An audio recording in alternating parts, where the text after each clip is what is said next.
Conhecendo. Oferecimento. Fripai Alimentos. Qualidade na sua mesa. Com inspeção do Ministério da Agricultura. Boa tarde, tudo bem? Nesse último programa da temporada do Conhecendo, vamos lembrar a história da imprensa em Juiz de Fora e conversar com os profissionais que estão empenhados em guardar todas essas memórias. Eu sou Michele Pacheco e o Conhecendo já está no ar.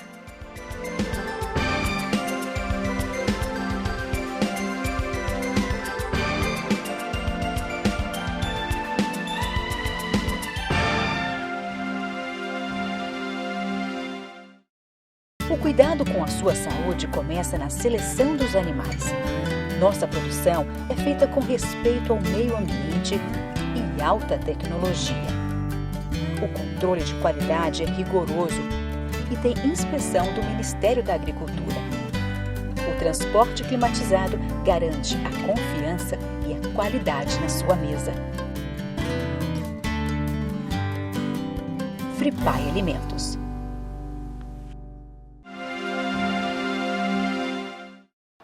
A chegada da família real ao Brasil marcou o início da imprensa. Era uma necessidade para a colônia que se tornou sede do governo português. Desde então, os jornalistas têm tido papel fundamental no desenvolvimento social e político do país. E Juiz de Fora pode se orgulhar de ter representantes desde que começou a se organizar como povoado. O Wilson Cid é um dos jornalistas mais conhecidos e respeitados da cidade. Juiz de Fora sempre teve essa tradição, principalmente no jornal impresso, ligada à política, Wilson?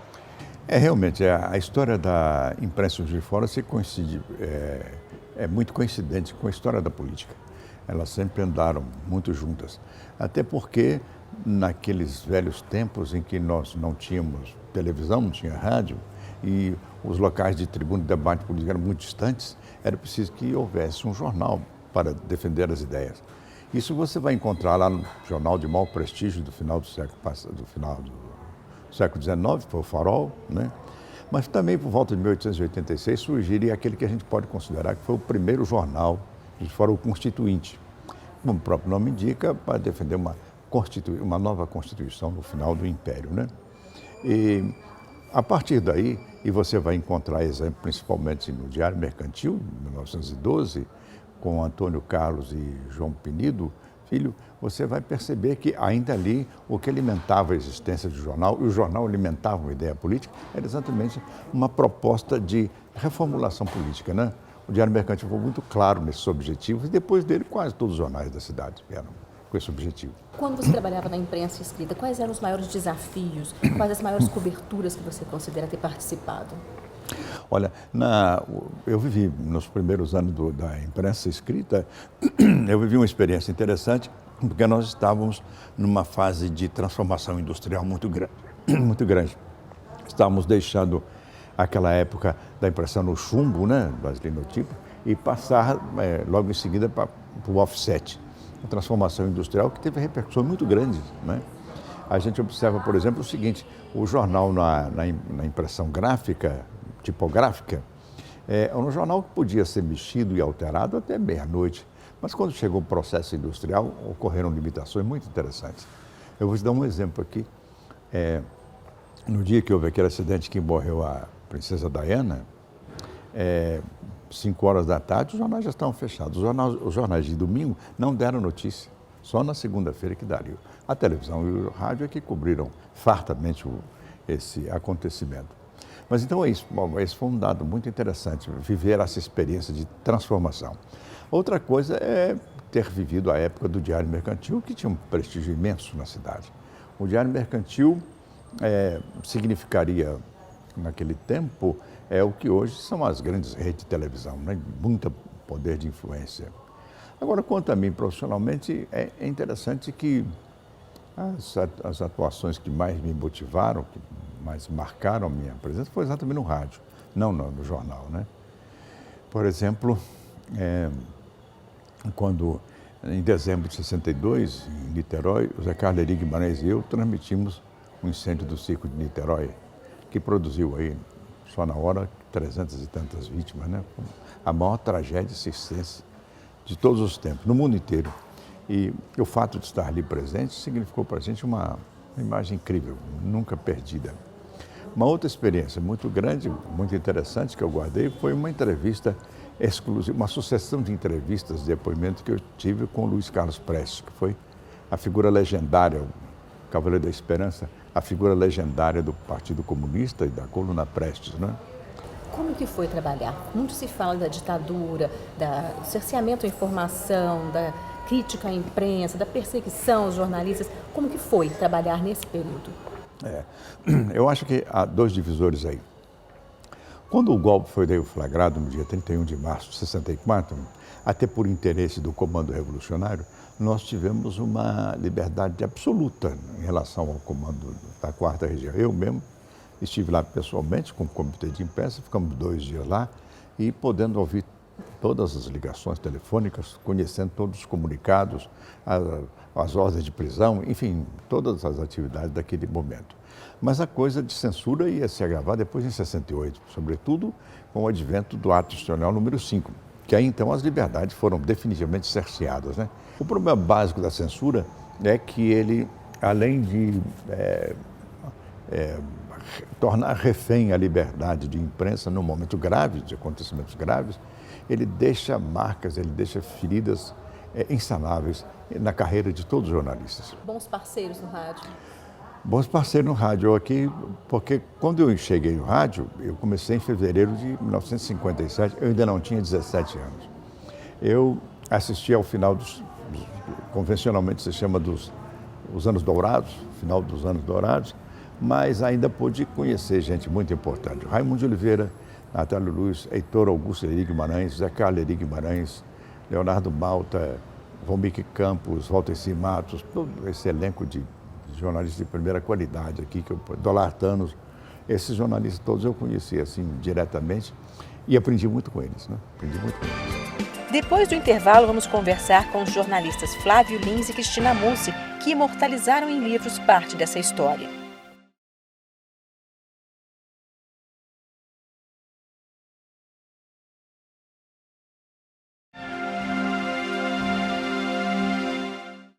É impossível a gente falar de imprensa em Juiz de Fora sem ouvir o Flávio Lins, que é jornalista, pesquisador, autor de documentário e também desse livro, que conta principalmente a trajetória do rádio e da televisão.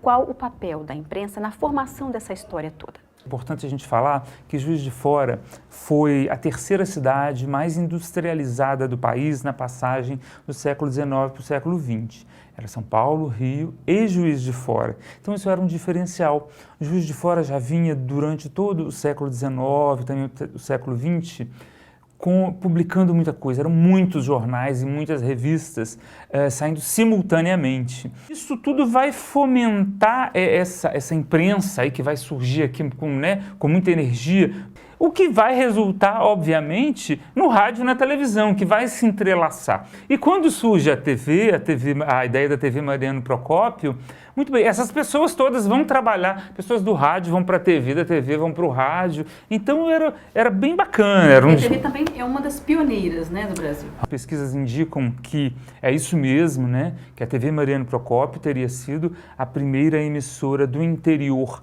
numa cidade do interior aqui na América Latina. Como foi preparar esse livro? Como foi essa pesquisa, relatar pessoas que você conheceu trabalhando com elas?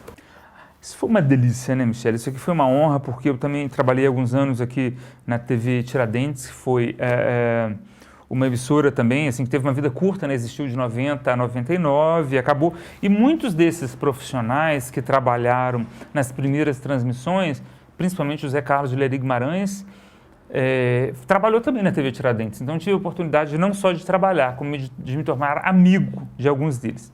Importante chamar a atenção que esse livro também foi escrito junto com a Cristina Brandão, que é uma grande pesquisadora de telenovela e de rádio. Fazer esse livro foi mergulhar aí, né? Tentar juntar as peças desse mosaico de impresso, rádio, TV, como a gente já falou, se misturavam, né?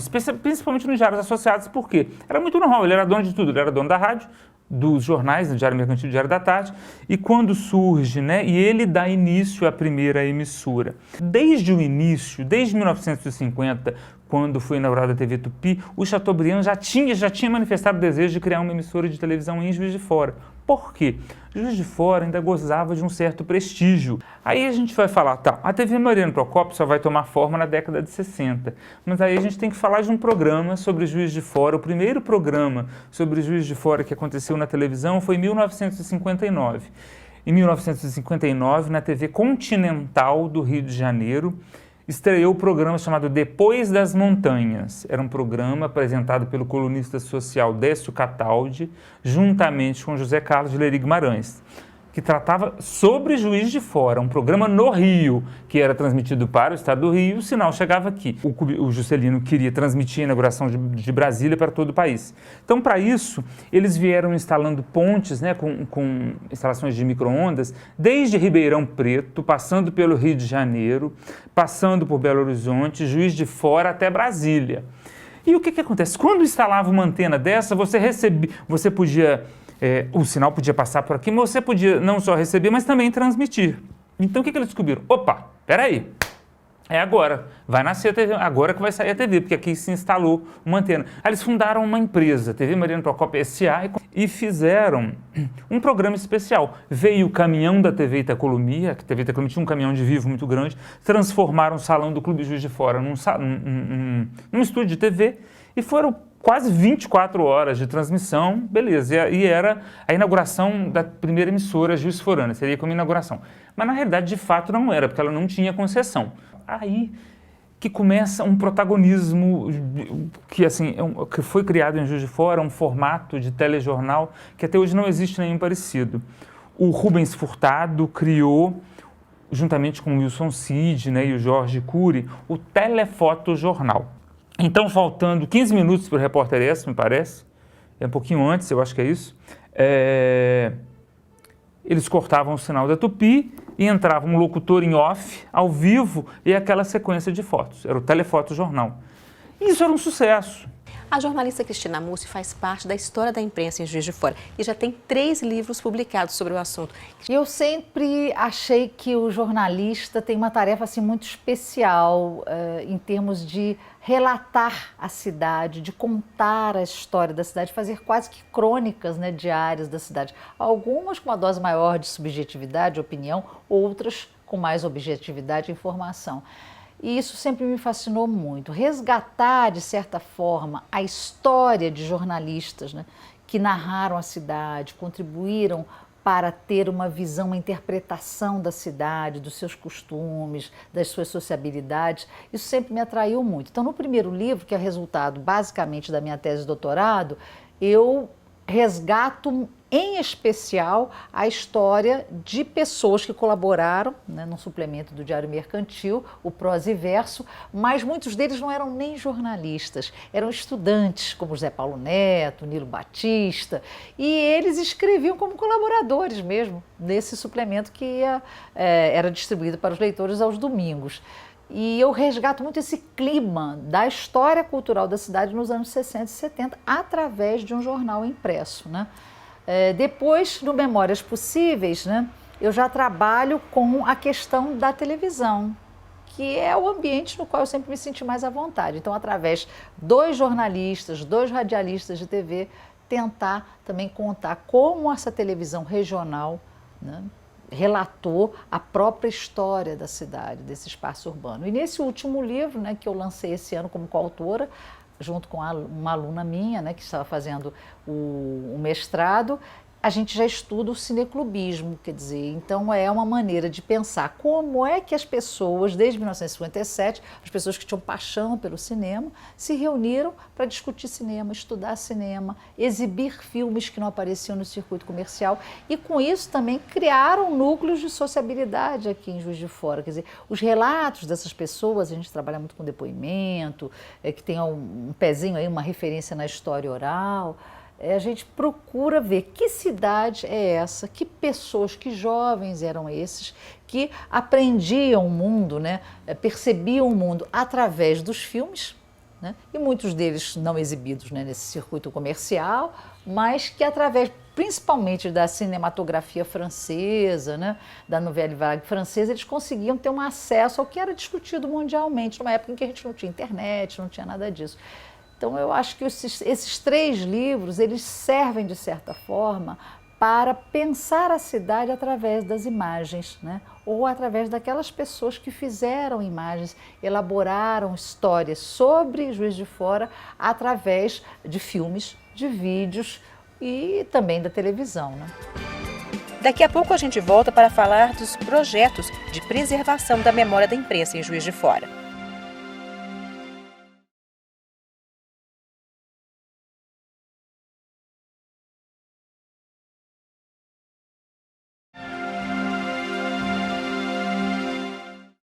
Wilson Cid é um dos jornalistas empenhados em criar um museu da imprensa em Juiz de Fora. A proposta está sendo estudada e pode ajudar a manter vivas tantas histórias. O superintendente da FUNAL, Fotonil Dutra, abraçou essa ideia, está muito entusiasmado com essa ideia. E nós conseguimos que, à medida em que forem liberados os espaços atualmente do Museu Itamar Franco, ali no Crédito Real, nós vamos provisoriamente guardar ali o material que já temos, né, para esse futuro museu. Não sabemos onde será, onde poderá ser, depende de uma série de fatores. Mas nesse exato momento, além da ideia de que vamos executar esse projeto, o nosso objetivo é tentar ver se os profissionais, as empresas que atuam nesse setor, tanto quanto possível, eles nos oferecerem recursos para isso. Eu, por exemplo, pessoalmente estou já doando de antemão toda a coleção de todo o processo eleitoral da cidade, desde o Império até agora, com documentação, com fatos muito curiosos, né?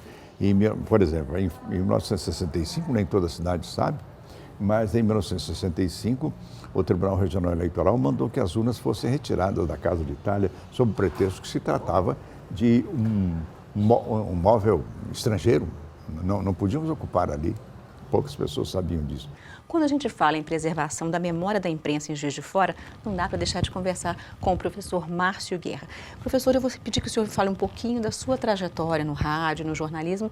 Bom, eu me formei aqui na Faculdade de Comunicação em 1979. Depois, nesse período de faculdade, eu já trabalhava nos Diários Associados. Fui diagramador, depois eu entrei para a editoria de esportes e também comecei a trabalhar no rádio. Me formei, fui para trabalhar no Jornal dos Esportes no Rio, retornei a Juiz de Fora para o projeto da Tribuna de Minas, que estava começando, voltei para o rádio, depois tive um período em televisão e nesse meio tempo fiz concurso para a universidade e me tornei professor da UFJF. E também fiz meu mestrado e doutorado em Comunicação e Cultura. O rádio é a sua paixão? Sem dúvida, né? Não tem jeito. Circulei em todas as mídias, mas o rádio é a grande paixão. E qual o seu empenho para preservar as memórias de todos esses radialistas e jornalistas que fazem parte da nossa história? Bom, eu acho que o empenho começa na tentativa de renovar o rádio, estimulando os alunos a conhecerem esse veículo, se apaixonarem pelo veículo, como eu me apaixonei e tantos outros que passaram aqui pela faculdade. A outra forma é tentando manter viva a memória desses nomes que fizeram a história do rádio. Juiz de Fora tem a primeira emissora da América, de Minas Gerais, né? A primeira emissora de Minas é a daqui. Tem uma história da Rádio Industrial, que é uma história fantástica, extraordinária. A Rádio Industrial era uma cópia perfeita da Rádio Nacional, né? Isso não pode ser jogado fora. A Rádio Difusora, que foi pioneira, quase que o embrião do que foi a Rádio FM no Brasil. Então isso não pode ser esquecido e tem que ser preservada a memória disso. Vamos falar um pouquinho sobre o seu livro? Bom, nós estamos lançando esse ano 2 livros que eu acho que são importantes. Um, que preserva a memória do Mário Helênio. Para as pessoas que não sabem, o Mário Helênio ficou com um programa no ar quase 50 anos, no Giro da Bola. Começou na antiga B3 com esse programa e ficou mais de 50 anos. E ele é um jornalista esportivo e talvez o jornalista brasileiro mais novo na história. Ele começou a carreira com 11 anos de idade. E nosso título, inclusive, é esse, Mário Helênio, o jornalista mais novo da história do Brasil. Ele, com 11 anos, ele foi entrevistar Getúlio Vargas. Isso... Que responsabilidade. Que responsabilidade, e pouca gente sabe, né? E hoje essa nova geração que está aí, inclusive de futuros jornalistas esportivos, precisam de conhecer Mário Helênio. Ele é a base do nosso jornalismo esportivo. E a outra vertente que eu estou trabalhando é no programa Mosaico, que é um programa feito pelos alunos da faculdade e que a gente tem feito reportagens entre ruas, bairros, espaços que mostram a identidade de Juiz de Fora em suas diversas facetas. A gente tem preservado também a memória do jornalismo, conversando desde a história do nosso sindicato, que é um dos pioneiros no Brasil, passando por jornalistas de rádio, TV, do impresso, que estão aí, aqueles que já se foram, também a gente está resgatando a memória deles. Professor, o senhor acha que as faculdades de comunicação deveriam dar mais atenção à história da imprensa? Eu acho que sim, mas eu posso te garantir que aqui na Faculdade de Comunicação, com os projetos de conclusão de curso, a gente estava até relembrando outro dia que hoje nós temos um acervo de projetos de conclusão de curso que tem, felizmente, preservado a memória de Juiz de Fora e da imprensa de Juiz de Fora, com certeza. Qual a sua mensagem para os seus alunos e para os futuros alunos de jornalismo? Que não existe futuro e não existe presente sem ter tido passado. Esse passado não pode ser esquecido, ninguém pode ser esquecido, porque todo mundo teve uma contribuição, todo mundo contribuiu para uma história. Para que tudo acontecesse, tem que se conhecer isso, porque se a gente despreza a memória, eu acho que você fica meio capenga nessa história. Só para dar um exemplo para vocês, quando eu fui diretor de comunicação do Esporte Clube Juiz de Fora, eu pegava os alunos das escolinhas de todos os esportes e falava com eles assim: olha, antes de vocês entrarem em quadra, em campo ou na piscina, vocês têm que conhecer aquele homem ali. Aí até o busto do seu Caputo e falava sobre ele. Porque a partir do momento que você conhece quem foi aquele homem que doou a vida dele para construir um clube e que ficou 52 anos batendo recorde mundial de permanência na presidência de um clube, vestir aquela camisa tem outro peso depois que você sabe isso. Usar esse microfone sabendo quem foi Mário Helênio, quem foi Cláudio Tempone, quem foi Dirceu Costa Ferreira, quem foi João Batista de Paula, quem foi Tony Martins, Wilson Amin, tantos outros, Helena Bittencourt, Iná Coelho, né? As mulheres também tiveram um papel importante no nosso rádio. Fica diferente. Bom, o Conhecendo terminou. Obrigada a todos que participaram, que dividiram com a gente memórias e muitas histórias. E obrigada também ao nosso público, que participou assistindo e colaborando com dicas de temas. Obrigada a todos. Uma ótima tarde para você e um excelente final de semana.